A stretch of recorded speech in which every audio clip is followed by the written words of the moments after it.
Wow, wow, wow. Welcome to our TV network, Longrich TV network. This is Apostle Daniel coming to you live. And I'm very much excited even today to be talking to you. Wow, especially at these very beautiful, exciting and challenging times of our business. I'm very much excited and super excited. I don't know about you, but before we go far, let's begin to engage. I'm looking at you and I want you to talk to me right now. Begin to type in and tell me where are you watching us from. Begin to type in the number of your country, that will represent. If you're in South Africa, tell me where in South Africa, are you? Are you in Polokwane? Are you in Gauteng? Are you in Emelo? Bloemfontein? Where are you watching us from? It's very exciting. I'm looking forward to be talking to you, engaging with you, and I know it's going to be an exciting journey together. Now, follow me as we take a journey to understand now, the art of leadership and the art of followership within the Longrich business space.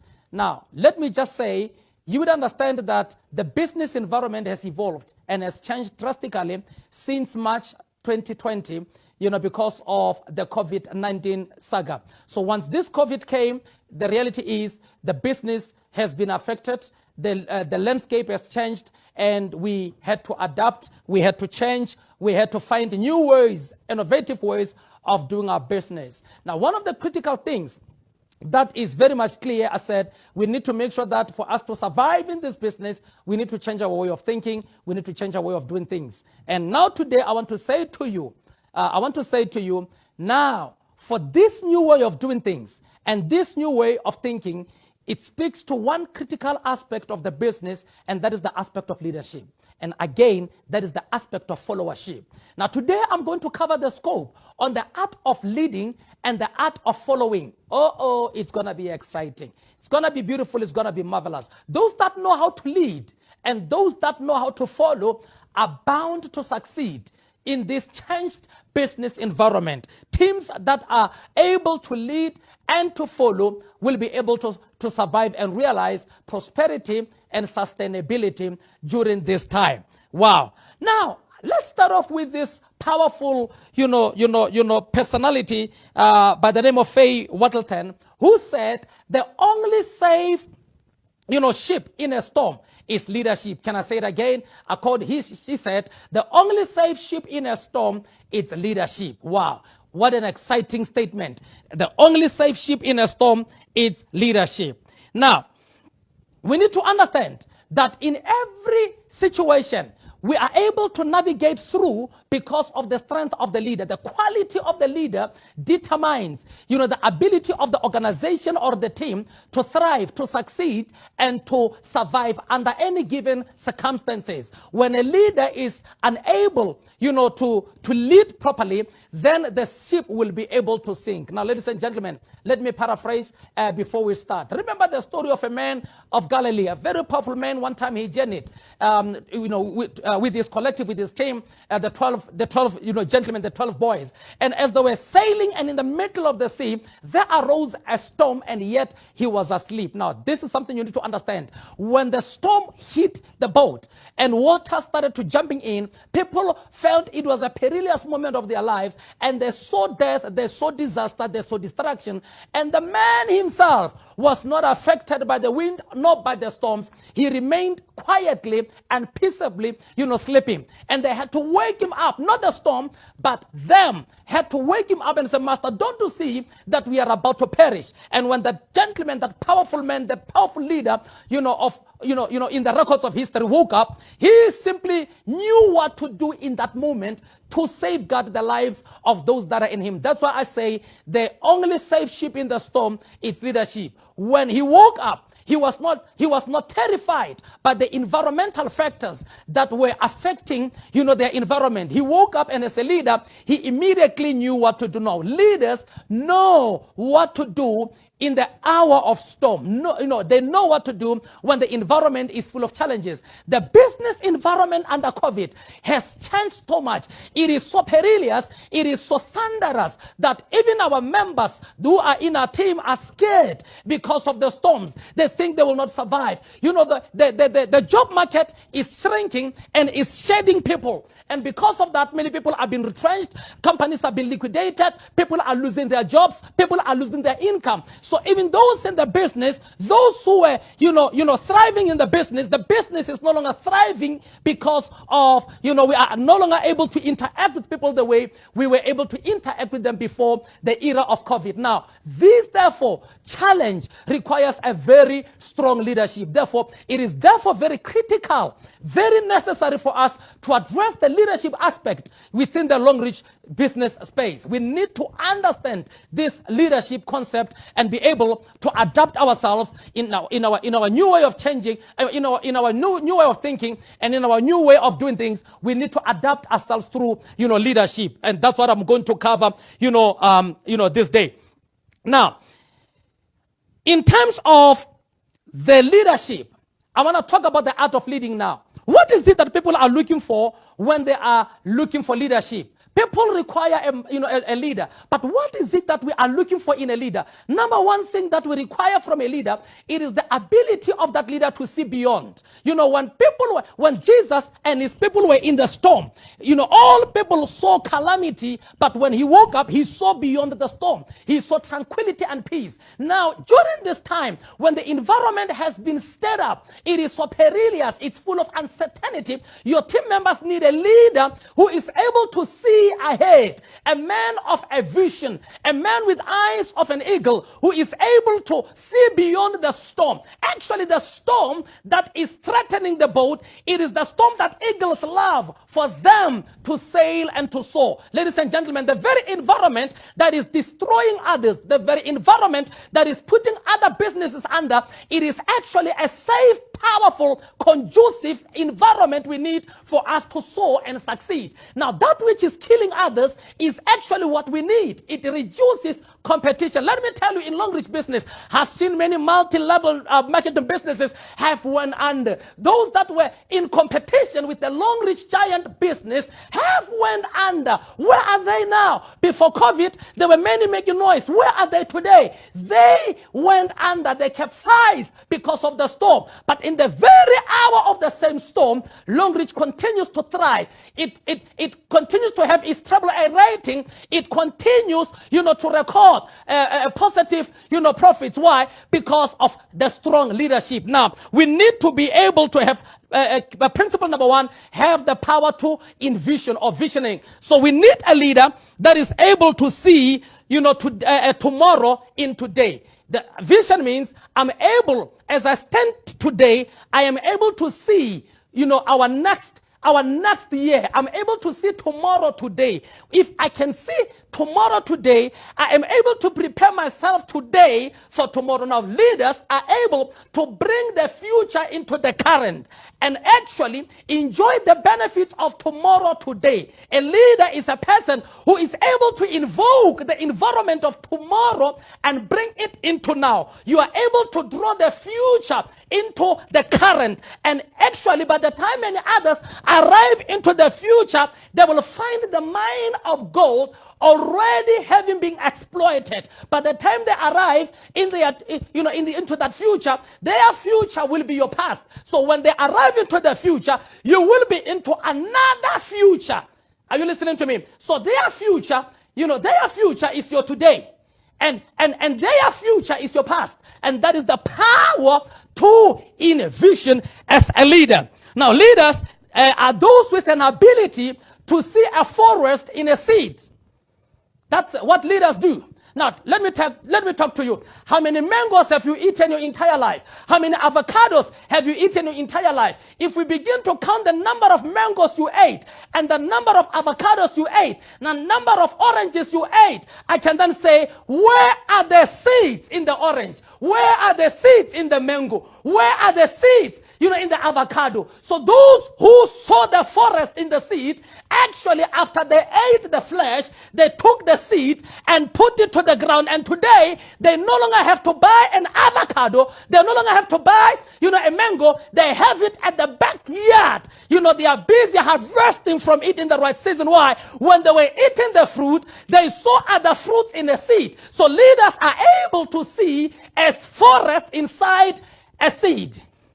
They are able to see a harvest in the seed. That's the strength of a farmer. A farmer, buys the best quality hybrid seed. Even though it's expensive, they pay, money, for the seed, for the hybrid seed. Why? Because the hybrid seed has high yield guarantee. The hybrid seed has got uniformity. The hybrid seed, it's been protected against common diseases that affect that particular crop. So they invest more money in the seed because they know if they are guaranteed quality in the seed, then they are guaranteed harvest.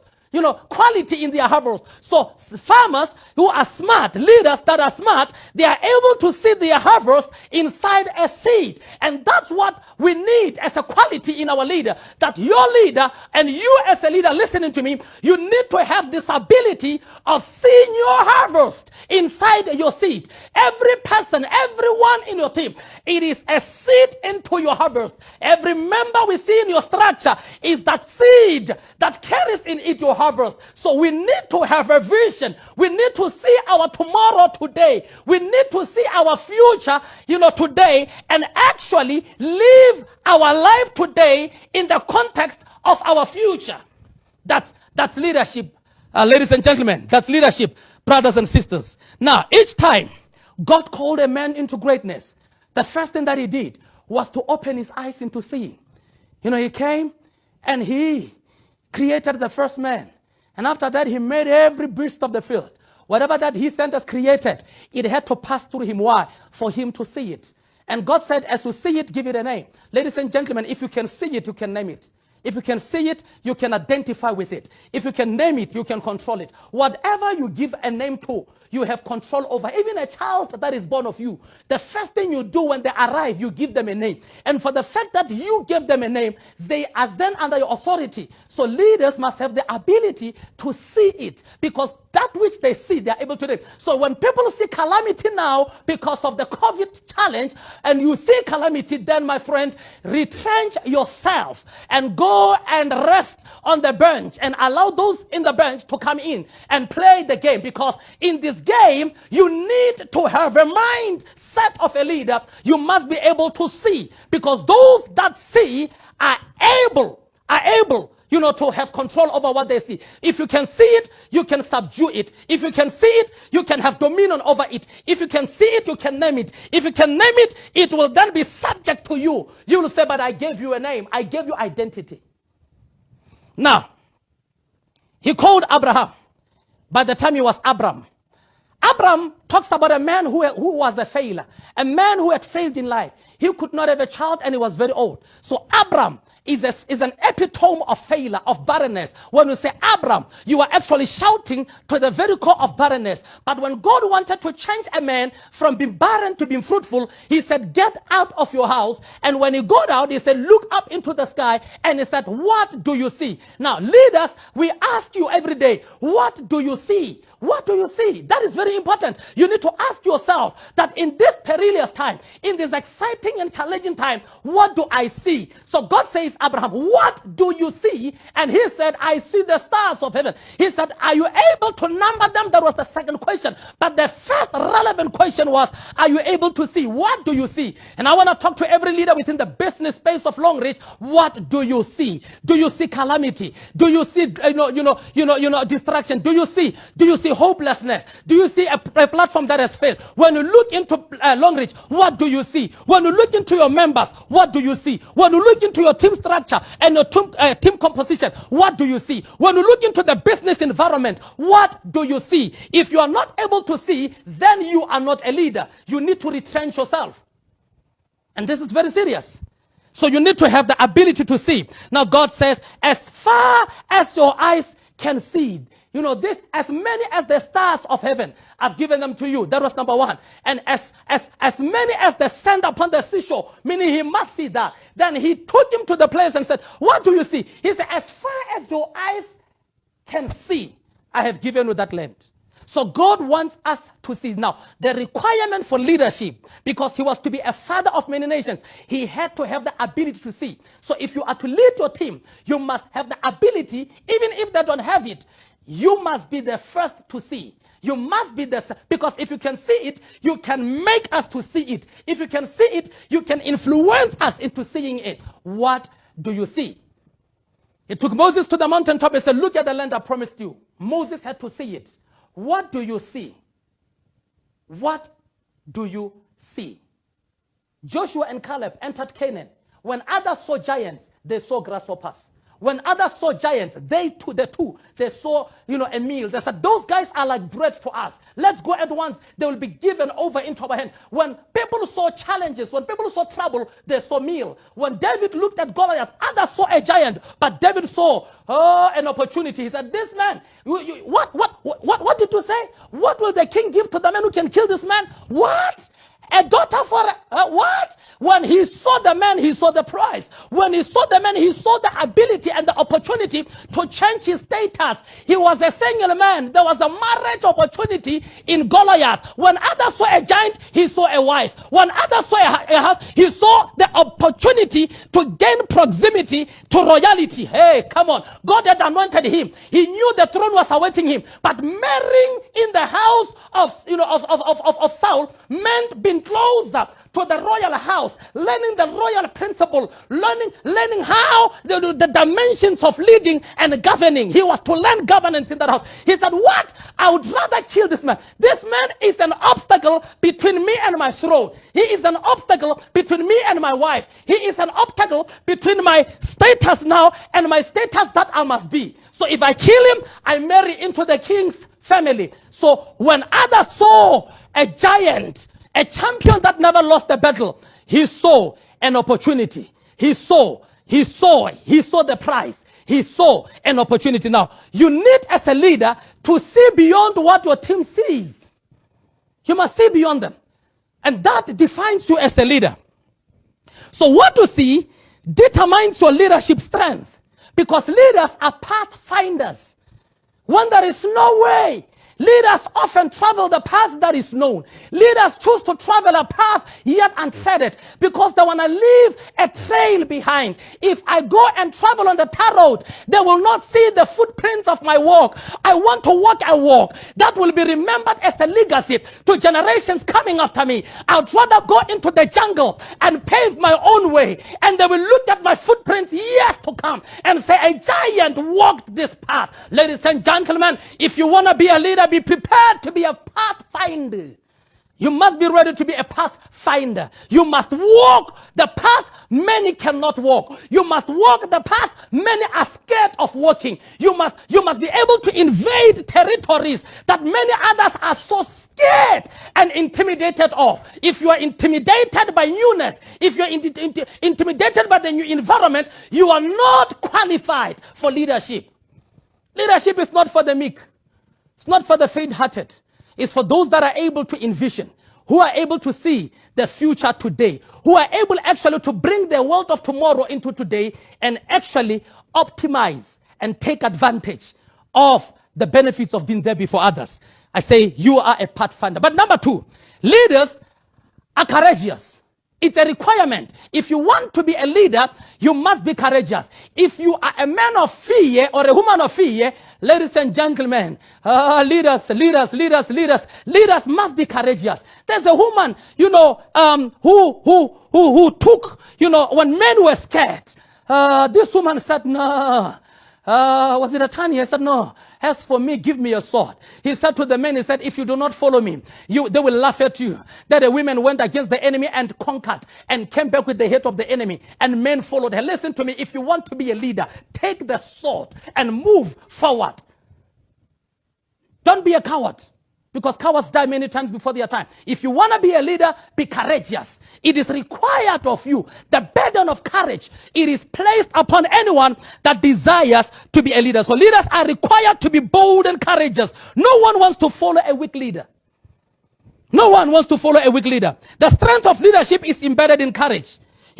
And this courage, it is not coming as a result of perfection. Every person, every human being has got, he is flawed. We are imperfect. We make mistakes and we err. So our courage as leaders, it is not coming out of our infallibility. We are flawed. We are able to make mistakes. Yet we are not allowing our mistakes, to hold us back. Ladies and gentlemen, you need to learn to go past your past. Don't allow your past failure to rob you of an opportunity to make, to take a bold move forward of courage. You might have been in the business and failed. You might be coming from another network, business that failed. But when you step into this platform, have courage and say, it doesn't matter how many times I failed, I'm still moving forward. One man who brought us the light bulb tried it 1,000 times failing. It is on 1,001st attempt. He had the courage to continue even when he failed so many times. It is those with courage to continue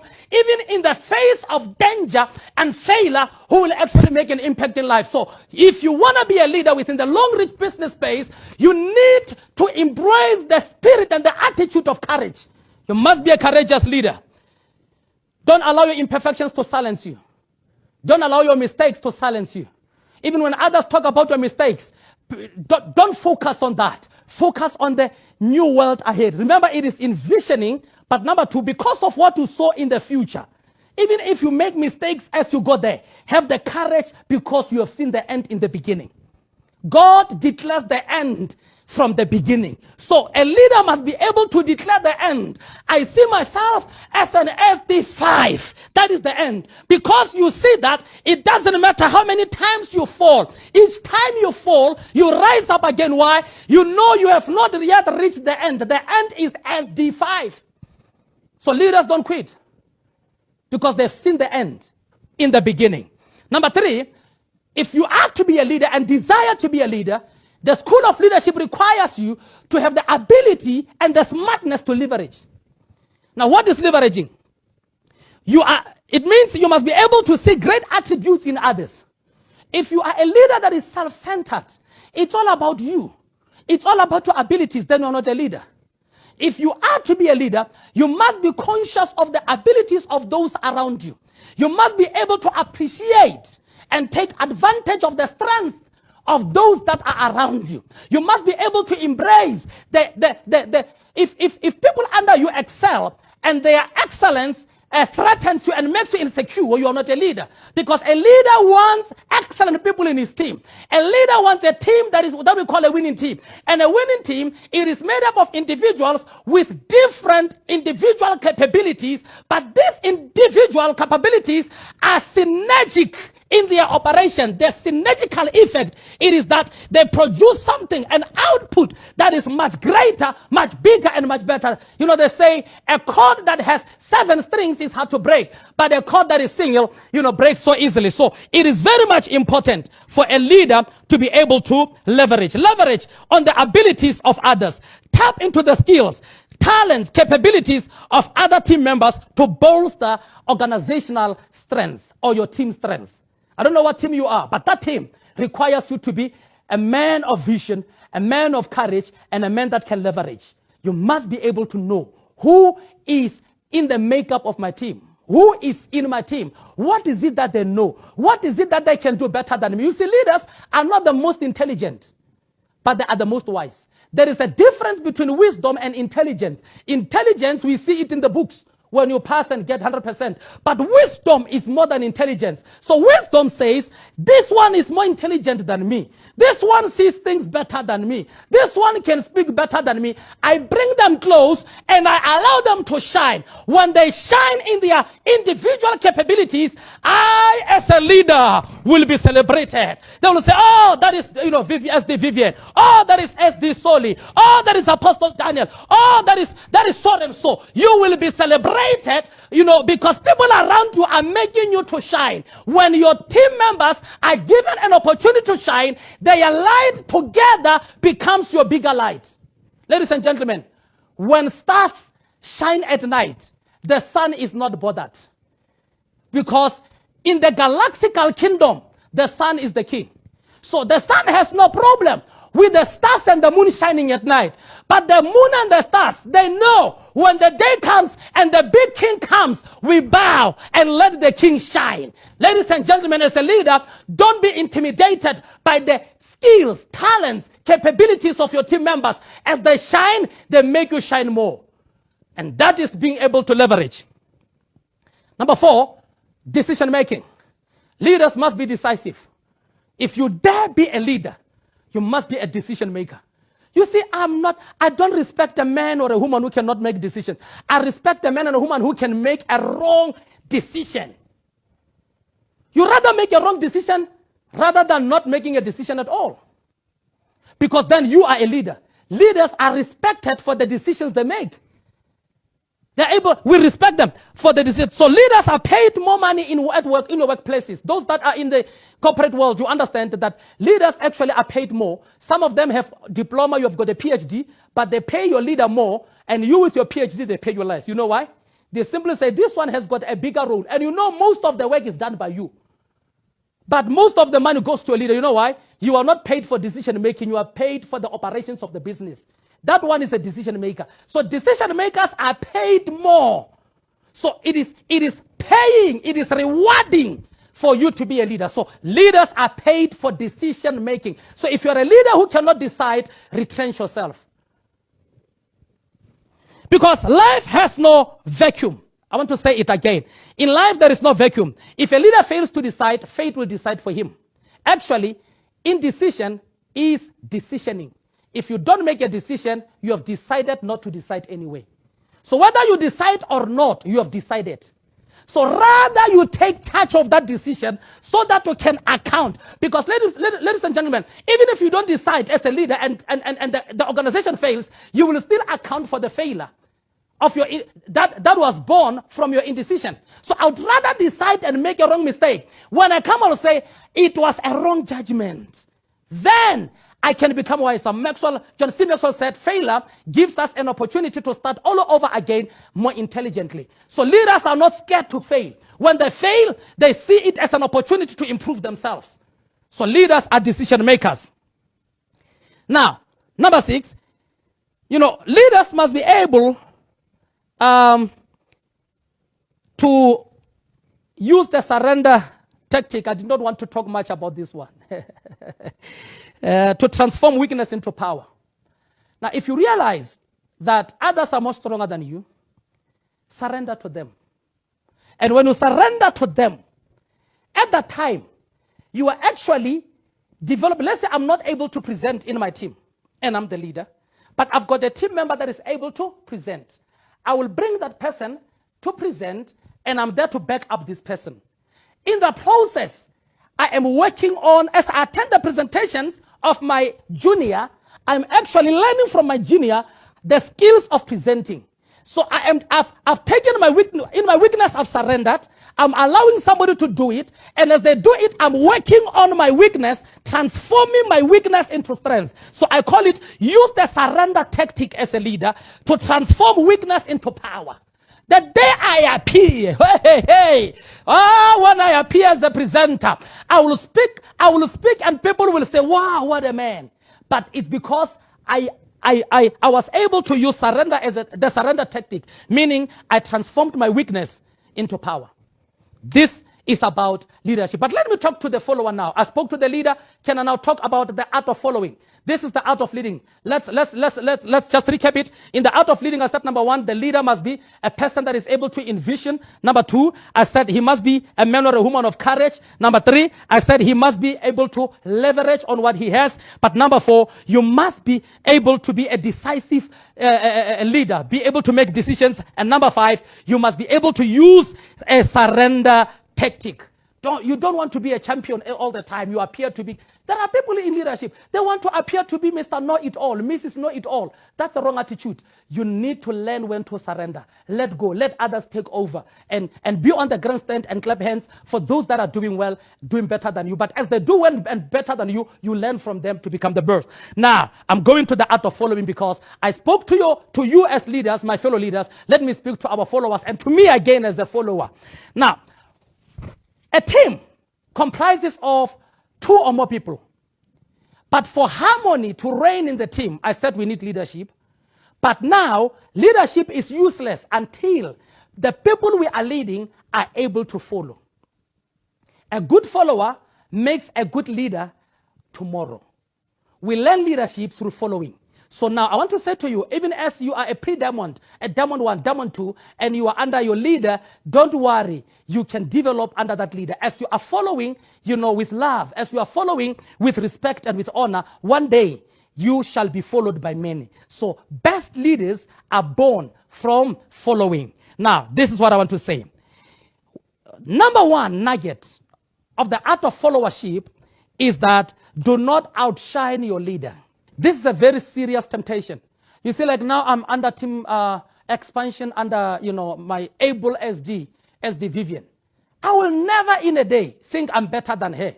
I'm under the able leadership of SD Solomugome. I will never in a day, think I'm better than them. Because the day you want to outshine your leader, it is the day you begin to spiral down. The downfall of a great person, it is in the competitive spirit that they desire to outshine their leader. So the downfall of many is their desire to outclass, outsmart, and outshine their leaders. This self-centered approach buried the destinies of many great people before their greatness could manifest. Now, let me tell you, even in a workspace, when you want to be better than your neighbor, you are actually feeding into their insecurities and into their fears. And now they make you a project.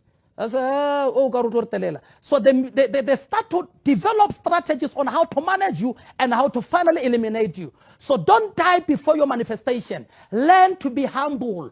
Do not have a desire to outshine, outsmart, or outclass your leader. Always make those above you feel comfortably superior. You lose nothing. Make those above you to feel comfortably superior. Let them feel that they are in charge. Let them feel they are greater than you. Let them feel that, hey, we have this powerful one under my leadership. Their leadership crown must never be threatened at any stage of your shining. That's very much important. Number 2, make your leaders appear more brilliant than they are, and you will be greatly respected. So when you are under your leader and you are smart, you are brilliant, don't bring forth your brilliance as if it is crowned above the brilliance of your leader. Actually, do some things and give credit to your leader. If you want to be the best follower, I always follow the footsteps of my leaders. I check what they do. Without them knowing, I take their pictures. I put on my Facebook wall. I celebrate them. I salute them. I make sure that my team under me know about my leaders. I celebrate them. I bring their strength. I salute them. Why? Because never in your life, make your leader feel you are more brilliant than they are. Make them have this sense that they are more brilliant than you. Even when you know you might be more brilliant. This is a virtue. It is not a sign of weakness. Make your leaders feel more brilliant than they are, and you will be greatly respected. Number 4, you see, leaders are not necessarily flawless. Leaders are not necessarily perfect, or leaders are not necessarily the most intelligent. Often it is their wisdom that sets them apart. You may be more intelligent than your leader, more smart than your leader, more brilliant than your leader, but remember what made your leader a leader. It is not wisdom, it is not intelligence, it is not smartness, it is their wisdom. The reason they gave you a platform to shine, it is in their wisdom. So we celebrate leaders for their wisdom and not for their intelligence. So don't allow your intelligence to fool you. Learn to celebrate your leaders and make them appear smart and intelligent more than they are, actually.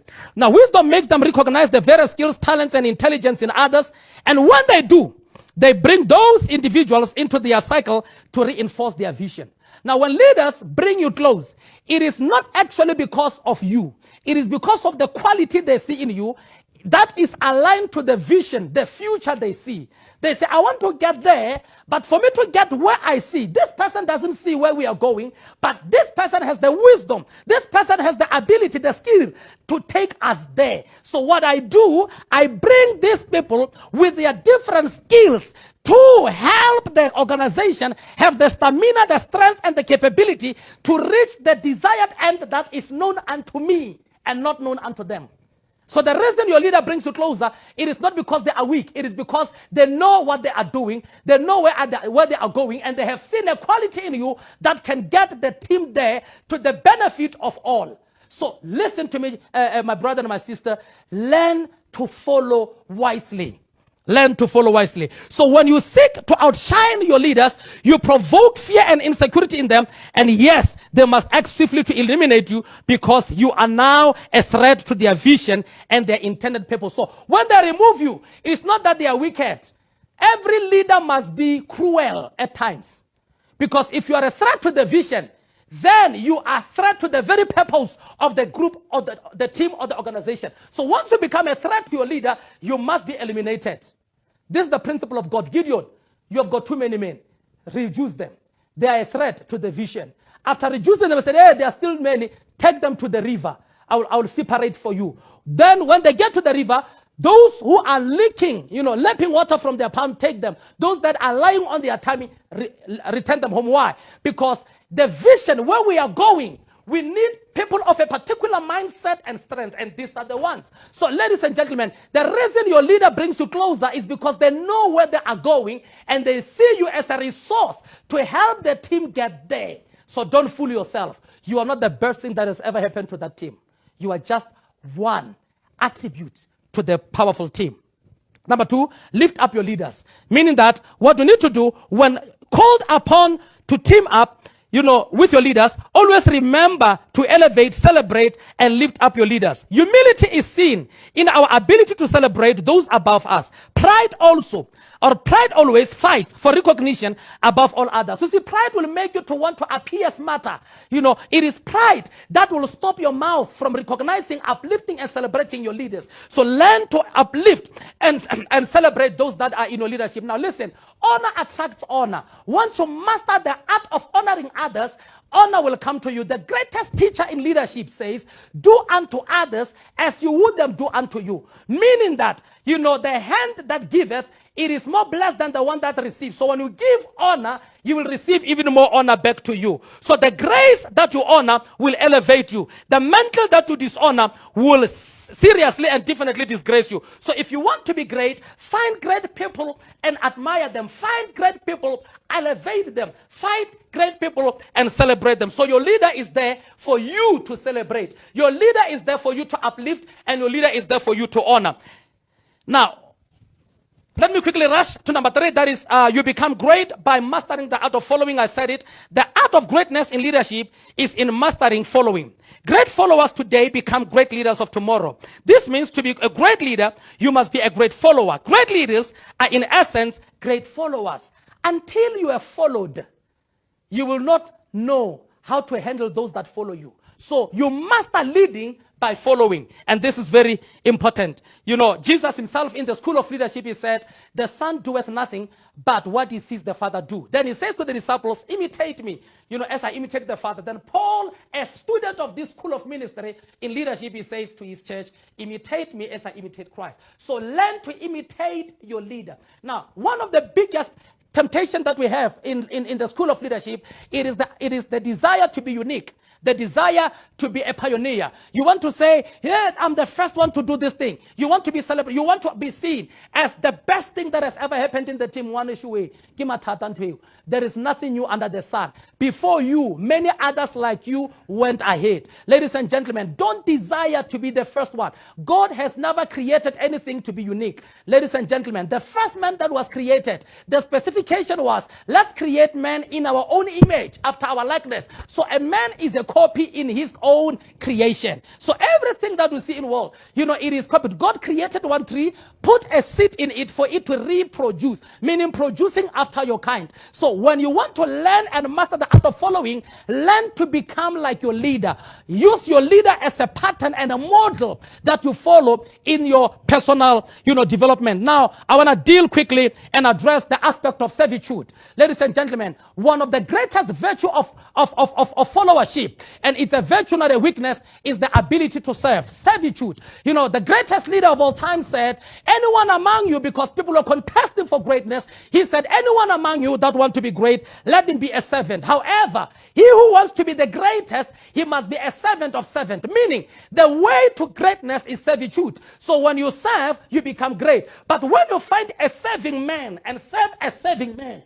you become even greater. Now, in your team, your leader is actually leading and is serving. So, and there are other people serving under your leader. So when you find those that are serving your leader and you submit to their authority and serve them, you are actually serving a serving man. When you serve a serving man, you become even greater than the greatest one, because servitude, it is the only way and the only ladder that is developed for us to march into greatness. So learn the art of servitude. It is not weakness to serve. It is a virtue. It is a strength. Another one here is simplicity. Many people think you become great by becoming sophisticated. I've seen many people in the Longrich business trying to become celebrities. Hey, we are not in a business of looking for celebrities. Don't try and be sophistication, because sophistication is equal to complication, and that which is complicated cannot be understood, and that which is not understood cannot be followed. So the greatest art of followership is in simplicity. So simplicity is the ultimate sophistication. So McDonald's built their business on a principle that we call keys. You can simply kiss it. What do we mean? Keep it simply sweet. Now, simple. You keep it, simply, strictly simple. So now, what you mean is, if you want people to follow it, make it simple. So you need to master that art of simplicity. Don't complicate it. Just kiss it. Keep it simply simple. Simple. Don't complicate yourself. Don't bring drama. Don't be, a drama queen. Don't be a drama king. Don't be a celebrity. We are in a business of TVs. We are in the business of selling products. We are in a business of sales. So don't complicate it. You are not a celebrity. You are a member of a team, a member of the corporate. So be simple, and we are going to achieve. I'm taking more than I need. I'm finishing it. I think I'm left with just 2 ones that I'm closing with. Number 6 is gratitude. Now, gratitude means it is an attitude. And somebody said your attitude determines your altitude. So meaning that your attitude tells us how far you can go or how low you can go. A bad attitude stinks like a pigsty. When you have a bad attitude, even when you are silent, there is a smell, a particular smell that carries the power to repel. People want to move away from you because you are smelling, and it is the attitude that smells. So make sure you have an aromatic attitude, an attitude that smells so sweet that people are drawn to you. Don't smell like a sewer, because people will be reminded of the place they don't want to spend more time upon. So you need to have an attitude of gratitude. And what we mean is, gratitude is attitude. Now, what is attitude? Attitude determines your altitude. Attitude can disqualify one from a blessing. Attitude can hinder one from receiving a miracle. Bad attitude stings, I said, and pride is one of the example of that bad attitude. Jealousy is one of the example of that bad attitude. So you need to have, a gratitude, an attitude of gratitude. As a man thinketh, so is he. So when you have a positive attitude, the attitude of gratitude, how do we see it? You become thankful. Now listen, they said one of the marks of the end times is that people shall be unthankful. So those that are unthankful, there are people who are supported by their leaders, and when they become better and they end better, they even forget, undermine their leaders. Now listen to me. You need to express your thankfulness. You need to have a heart that gives gratitude to those that made you. You need to have a heart that celebrates and salutes and honor those that made you. So you need to embrace attitude. I'm not going to go much deeper into it. Number 7, you need to be able as a follower to cover the nakedness of your leader. You need to be able to cover the nakedness of your leader. Now, the principle of life is, ladies and gentlemen, leaders are human beings just like us. They are not flawless. They have the ability to make mistakes. Your leader will make mistakes. Your leader will make wrong judgment and wrong decisions, but don't take advantage of the mistakes of your leader and make your leader the subject of discussion in secret WhatsApp groups. Are you listening to me? And secret calls that are made Nicodemously in the hour when others are asleep. So you need to have an attitude, that is so beautiful that you cover the nakedness of your leader. When you see the mistake of your leader, you cover it up. The Bible says there is a man, Noah, who had, sons, and one of the sons saw him naked because he was drunk, and he went to tell others, come see the man is naked because of drunk. Others, instead of coming to enjoy the party of gossip, enjoy the party of belittling the man who saved saved them by making and building an ark for their safety and survival. They took a cloth and they took it and they stretched it and they came walking backward. And as they were walking backward, I want to demonstrate to somebody here. As they were walking backward, they started to say, where is our father? They were walking backward. They were walking backward. Then they covered the nakedness of their father. Now the father, the leader, was drunk. Ladies and gentlemen, your leader is dangerous even when drunk. Your leader is dangerous even when he has made mistakes. A drunk man, when he sobered up, he was not told what happened. He knew. Even when you gossip your leader, even if you can consult certain powers against your leader will still know, even if he is not told, because it is the honor of leadership. Now, when he woke up and sobered up, he simply went and he cast them. And he said, a servant of servants you shall be for the rest of your life. Cast be Canaan for thy sake. Now, listen to me. When you do not cover the nakedness of your leader, you are attracting a curse over your life. Many don't succeed in the business simply because of curses from their leaders. They don't have to open their mouth to curse you. The mantle of leadership, the anointing of leadership, the crown of leadership, the oil upon a leader will curse you. And once the curse of a leader is upon your life, you are bound to be ashamed in your life. So I want to say to anyone that is following any leader, respect your leaders. Follow them, boldly. Follow them with joy. Submit with love. Even when they make mistakes, cover them up. You'd rather go discuss it on the other side with him. Don't discuss the mistake of your leader with other members of the team. You'd rather go to your leader and say, my leader, maybe there is this thing, I don't know how you see it, and you find a way to deal with that mistake and that nakedness of the leader.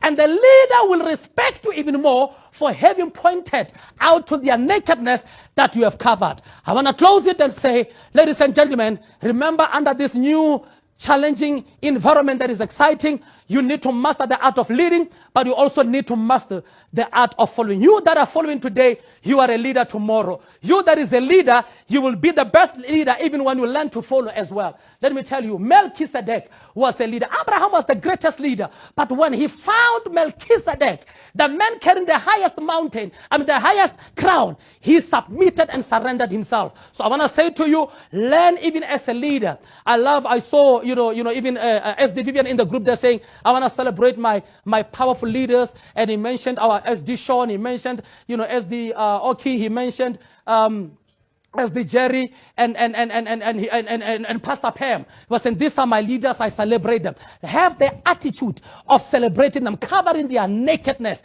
And I'm telling you, you are making doors of favor to open for you. As we run the business of Longrich, I want to say, go back and reflect, go back to the drawing board, think through to what I said. The art of leading and the art of following. These two you need as nuggets for you to make it under these perilous but yet exciting times. I love you all. This is Apostle Daniel. I am checking out. I love you. Come on. Keep commenting there. We want to know where you are coming from. We want you to be encouraged. We want you to be motivated. May God bless you. I love you all. Sharp, sharp. God bless you.